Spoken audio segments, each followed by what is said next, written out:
Chapter 7. At the time when I stood in the churchyard reading the family tombstones, I had just enough learning to be able to spell them out. My construction even of their simple meaning was not very correct, for I read wife of the above as a complimentary reference to my father's exaltation to a better world, and if any one of my deceased relations had been referred to as below, I have no doubt I should have formed the worst opinions of that member of the family. Neither were my notions of the theological positions to which my catechism bound me at all accurate, for I have a lively remembrance that I supposed my declaration that I was to walk in the same all the days of my life laid me under an obligation always to go through the village from our house in one particular direction, and never to vary it by turning down by the wheelwrights or up by the mill. When I was old enough, I was to be apprenticed to Joe, and until I could assume that dignity I was not to be what Mrs. Joe called pompied, or, as I render it, pampered. Therefore, I was not only odd boy about the forge, but if any neighbor happened to want an extra boy to frighten birds, or pick up stones, or do any such job, I was favored with the employment. In order, however, that our superior position might not be compromised thereby, a money-box was kept on the kitchen mantel-shelf, into which it was publicly made known that all my earnings were dropped. I have an impression that they were to be contributed eventually towards the liquidation of the national debt, but I know I had no hope of any personal participation in the treasure. Mr. Wopsel's great-aunt kept an evening school in the village, that is to say, she was a ridiculous old woman of limited means and unlimited infirmity, who used to go to sleep from 6 to 7 every evening, in the society of youth who paid 2 pence per week each, for the improving opportunity of seeing her do it. She rented a small cottage, and Mr. Wopsel had the room upstairs, where we students used to overhear him reading aloud in a most dignified and terrific manner, and occasionally bumping on the ceiling. There was a fiction that Mr. Wopsel examined the scholars once a quarter. What he did on those occasions was to turn up his cuffs, stick up his hair, and give us Mark Antony's oration over the body of Caesar. This was always followed by Collins's Ode on the Passions, wherein I particularly venerated Mr. Wopsel as revenge, throwing his blood-stained sword and thunder down, and taking the ward-announcing trumpet with a withering look. It was not with me then, as it was in later life, when I fell into the society of the passions, and compared them with Collins and Wopsel, rather to the disadvantage of both gentlemen. Mr. Wopsel's great-aunt, besides keeping this educational institution, kept in the same room a little general shop. She had no idea what stock she had, or what the price of anything in it was, but there was a little greasy memorandum book kept in a drawer, which served as a catalogue of prices, and by this oracle Biddy arranged all the shop transactions. Biddy was Mr. Wopsel's great-aunt's granddaughter. I confess myself quite unequal to the working out of the problem, what relation she was to Mr. Wopsel. She was an orphan like myself, like me, too, had been brought up by hand. She was most noticeable, I thought, in respect of her extremities, for her hair always wanted brushing, her hands always wanted washing, and her shoes always wanted mending and pulling up at heel. This description must be received with a weekday limitation. On Sundays, she went to church elaborated. Much of my unassisted self, and more by the help of Biddy than of Mr. Wopsel's great-aunt, I struggled through the alphabet as if it had been a bramble bush, getting considerably worried and scratched by every letter. After that I fell among those thieves, the 9 figures, who seemed every evening to do something new to disguise themselves and baffle recognition. But, at last I began, in a purblind groping way, to read, write, and cipher on the very smallest scale. One night I was sitting in the chimney corner with my slate, expending great efforts on the production of a letter to Joe. I think it must have been a full year after our hunt upon the marshes, for it was a long time after, and it was winter and a hard frost. With an alphabet on the hearth at my feet for reference, I contrived in an hour or two to print and smear this epistle, and my dear Jo, I hope you are quite well. I hope I shall soon be able for to teach you Jo, and then we shall be so glad, and when I am printed to you JOWOD larks and believe me INFXNPIP. There was no indispensable necessity for my communicating with Joe by letter, inasmuch as he sat beside me and we were alone. But I delivered this written communication, slate and all, with my own hand, and Joe received it as a miracle of erudition. "I say, Pip, old chap," cried Joe, opening his blue eyes wide, "what a scholar you are." "And you?" I should like to be, said I, glancing at the slate as he held it, with a misgiving that the writing was rather hilly. Why, here's a J, said Joe, and a O equal to anything. Here's a J and a O, Pip, and a J-O, Joe.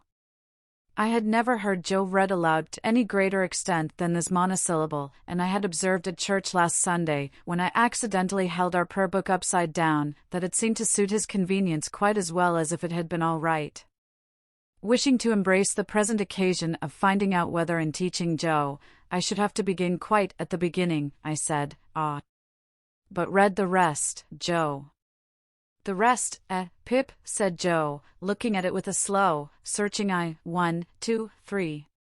Why, here's 3 JS, and 3 OS, and 3 JO, Joe's in it, Pip. I leaned over Joe, and, with the aid of my forefinger, read him the whole letter. Astonishing, said Joe, when I had finished. You are a scholar. How do you spell Gargery, Joe? I asked him, with a modest patronage. I don't spell it at all, said Joe. But supposing you did? It can't be supposed, said Joe. Though I'm uncommon fond of reading, too. Are you, Joe? Uncommon. Give me, said Joe, a good book or a good newspaper, and sit me down afore a good fire, and I ask no better. Lord, he continued, after rubbing his knees a little, when you do come to a J and a O, and says you, here, at last, is a J-O, Joe, how interesting reading is. I derived from this, that Joe's education, like steam, was yet in its infancy. Pursuing the subject, I inquired, didn't you ever go to school, Joe, when you were as little as me? No, Pip. Why didn't you ever go to school, Joe, when you were as little as me? Well, Pip, said Joe, taking up the poker, and settling himself to his usual occupation when he was thoughtful of slowly raking the fire between the lower bars, I'll tell you. My father, Pip, he were given to drink, and when he were overtook with drink, he hammered away at my mother, most unmerciful. It were a'most the only hammering he did, indeed, excepting at myself. And he hammered at me with a wigger only to be equalled by the wigger with which he didn't hammer at his Anwald. You're a listening and understanding, Pip? Yes, Joe. Consequence, my mother and me we ran away from my father several times, and then my mother she'd go out to work, and she'd say, Joe, she'd say, now, please God, you shall have some schooling, child, and she'd put me to school. But my father were that good in his heart that he couldn't bear to be without us. So, he'd come with a most tremendous crowd and make such a row at the doors of the houses where we was, that they used to be obligated to have no more to do with us and to give us up to him. And then he took us home and hammered us. Which, you see, Pip, said Joe, pausing in his meditative raking of the fire, and looking at me, were a drawback on my learning. Certainly, poor Joe! Though mind you, Pip, said Joe, with a judicial touch or two of the poker on the top bar, rendering unto all their due, and maintaining equal justice betwixt man and man, my father were that good in his heart, don't you see? I didn't see, but I didn't say so. Well, Joe pursued, somebody must keep the pot a-biling, Pip, or the pot won't bile, don't you know? I saw that, and said so. Consequence, my father didn't make objections to my going to work, so I went to work at my present calling, which were his too, if he would have followed it, and I worked tolerable hard, I assure you, Pip. In time I were able to keep him, and I kept him till he went off in a purple-leptic fit. And it were my intentions to have had put upon his tombstone that, whatsoever the failings on his part, remember reader he were that good in his heart. Joe recited this couplet with such manifest pride and careful perspicuity that I asked him if he had made it himself. I made it, said Joe, my own self. I made it in a moment. It was like striking out a horseshoe complete, in a single blow. I never was so much surprised in all my life, couldn't credit my own ed, to tell you the truth, hardly believed it were my own edition. As I was saying, Pip, it were my intentions to have had it cut over him, but poetry costs money, cut it how you will, small or large, and it were not done. Not to mention bearers, all the money that could be spared were wanted for my mother. She were in poor health, and quite broke. She weren't long of following, poor soul, and her share of peace come round at last. Joe's blue eyes turned a little watery. He rubbed first one of them and then the other, in a most uncongenial and uncomfortable manner, with the round knob on the top of the poker. "It were but lonesome then," said Joe, "living here alone, and I got acquainted with your sister." "Now, Pip," Joe looked firmly at me as if he knew I was not going to agree with him, "your sister is a fine figure of a woman." I could not help looking at the fire, in an obvious state of doubt. Whatever family opinions, or whatever the world's opinions, on that subject may be, Pip, your sister is, Joe tapped the top bar with the poker after every word following, a fine figure of a woman. I could think of nothing better to say than I am glad you think so, Joe. So am I, returned Joe, catching me up. I am glad I think so, Pip. A little redness or a little matter of bone, here or there, what does it signify to me? I sagaciously observed, if it didn't signify to him, to whom did it signify? Certainly, assented Joe. That's it. You're right, old chap. When I got acquainted with your sister, it were the talk how she was bringing you up by hand. Very kind of her too, all the folks said, and I said, along with all the folks. As to you, Joe pursued with a countenance expressive of seeing something very nasty indeed, if you could have been aware how small and flabby and mean you was, dear me, you'd have formed the most contemptible opinion of yourself. Not exactly relishing this, I said, never mind me, Joe. But I did mind you, Pip, he returned with tender simplicity. When I offered to your sister to keep company, and to be asked in church at such times as she was willing and ready to come to the forge, I said to her, and bring the poor little child. God bless the poor little child, I said to your sister, there's room for him at the forge. I broke out crying and begging pardon, and hugged Joe round the neck, who dropped the poker to hug me, and to say, ever the best of friends, and us, Pip. Don't cry, old chap. When this little interruption was over, Joe resumed, well, you see, Pip, and here we are. That's about where it lights, here we are. Now, when you take me in hand in my learning, Pip, and I tell you beforehand I am awful dull, most awful dull, Mrs. Joe mustn't see too much of what we're up to. It must be done, as I may say, on the sly. And why on the sly? I'll tell you why, Pip. He had taken up the poker again, without which, I doubt if he could have proceeded in his demonstration. Your sister is given to government. Given to government, Joe? I was startled, for I had some shadowy idea, and I am afraid I must add, hope, that Joe had divorced her in a favor of the Lords of the Admiralty, or Treasury. Given to government, said Joe. Which I meanter say the government of you and myself. Oh. And she ain't over partial to having scholars on the premises, Joe continued, and in particular would not be over partial to my being a scholar, for fear as I might rise. Like a sort of rebel, don't you see? I was going to retort with an inquiry, and had got as far as why, when Joe stopped me. Stay a bit. I know what you're going to say, Pip, stay a bit. I don't deny that your sister comes the mogul over us, now and again. I don't deny that she do throw us backfalls, and that she do drop down upon us heavy. At such times as when your sister is on the rampage, Pip, Joe sank his voice to a whisper and glanced at the door, candor compels her to admit that she is a buster. Joe pronounced this word, as if it began with at least 12 capital BS, why don't I rise? That were your observation when I broke it off, Pip? Yes, Joe. Well, said Joe, passing the poker into his left hand, that he might feel his whisker, and I had no hope of him whenever he took to that placid occupation, your sister's a mastermind. A mastermind. What's that? I asked, in some hope of bringing him to a stand. But Joe was readier with his definition than I had expected, and completely stopped me by arguing circularly and answering with a fixed look, her. And I ain't a mastermind, Joe resumed, when he had unfixed his look and got back to his whisker.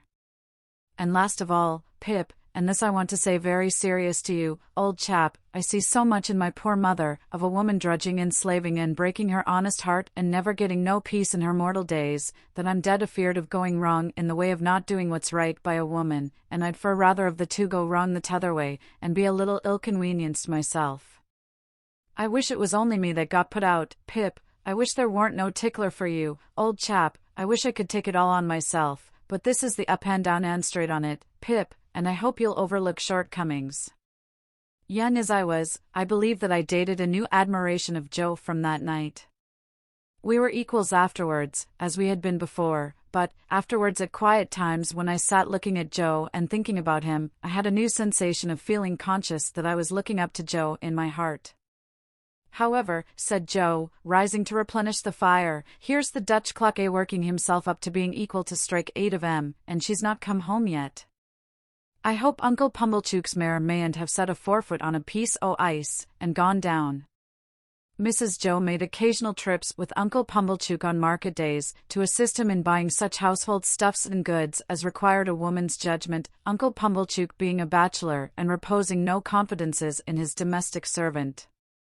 This was market day, and Mrs. Joe was out on one of these expeditions. Joe made the fire and swept the hearth, and then we went to the door to listen for the chaise cart. It was a dry cold night, and the wind blew keenly, and the frost was white and hard. A man would die tonight of lying out on the marshes, I thought. And then I looked at the stars, and considered how awful it would be for a man to turn his face up to them as he froze to death, and see no help or pity in all the glittering multitude. "Here comes the mare," said Joe, ringing like a peal of bells. The sound of her iron shoes upon the hard road was quite musical, as she came along at a much brisker trot than usual. We got a chair out, ready for Mrs. Joe's alighting, and stirred up the fire that they might see a bright window, and took a final survey of the kitchen that nothing might be out of its place. When we had completed these preparations, they drove up, wrapped to the eyes. Mrs. Joe was soon landed, and Uncle Pumblechook was soon down too, covering the mare with a cloth, and we were soon all in the kitchen, carrying so much cold air in with us that it seemed to drive all the heat out of the fire. "Now," said Mrs. Joe, unwrapping herself with haste and excitement, and throwing her bonnet back on her shoulders where it hung by the strings, "if this boy ain't grateful this night, he never will be." I looked as grateful as any boy possibly could, who was wholly uninformed why he ought to assume that expression. "It's only to be hoped," said my sister, "that he won't be pompied. But I have my fears." "She ain't in that line, Mum," said Mr. Pumblechook. "She knows better." "She?" I looked at Joe, making the motion with my lips and eyebrows. "She?" Joe looked at me, making the motion with his lips and eyebrows. "She?" My sister catching him in the act, he drew the back of his hand across his nose with his usual conciliatory air on such occasions, and looked at her. "Well," said my sister, in her snappish way. "What are you staring at? Is the house afire?" Which some individual, Joe politely hinted, mentioned, she. "And she is a she, I suppose," said my sister. "Unless you call Miss Havisham a he. And I doubt if even you'll go so far as that." "Miss Havisham, uptown?" said Joe.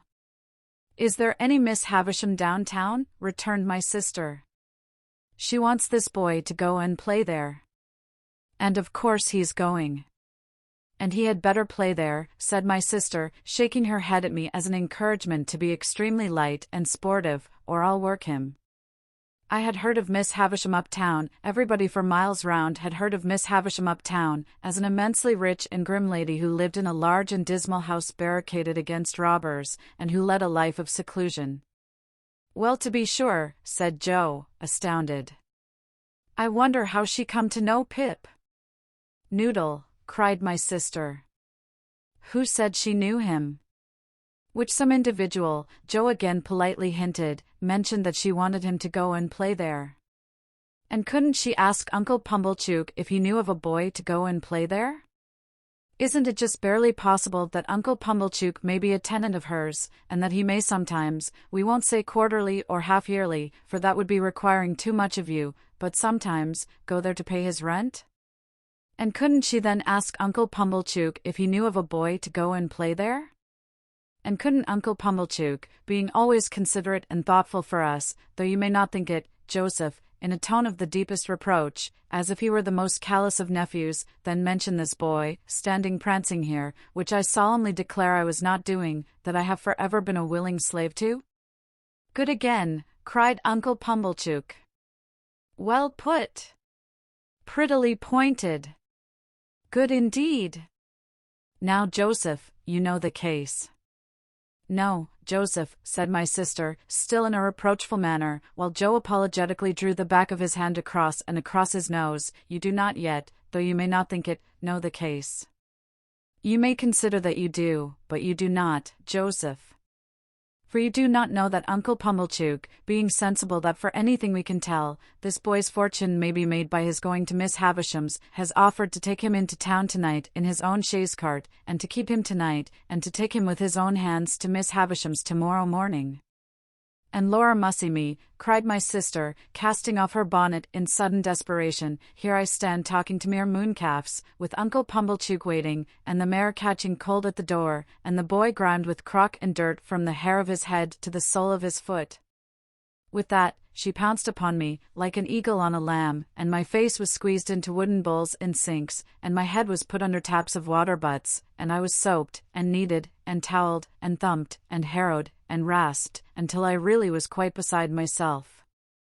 I may here remark that I suppose myself to be better acquainted than any living authority with the ridgy effect of a wedding ring passing unsympathetically over the human countenance. When my ablutions were completed, I was put into clean linen of the stiffest character, like a young penitent into sackcloth, and was trussed up in my tightest and fearfullest suit. I was then delivered over to Mr. Pumblechook, who formally received me as if he were the sheriff, and who let off upon me the speech that I knew he had been dying to make all along. Boy, be forever grateful to all friends, but especially unto them which brought you up by hand. Goodbye, Joe. God bless you, Pip, old chap. I had never parted from him before, and what with my feelings and what with soapsuds, I could at first see no stars from the chaise cart. But they twinkled out one by one, without throwing any light on the questions why on earth I was going to play at Miss Havisham's, and what on earth I was expected to play at.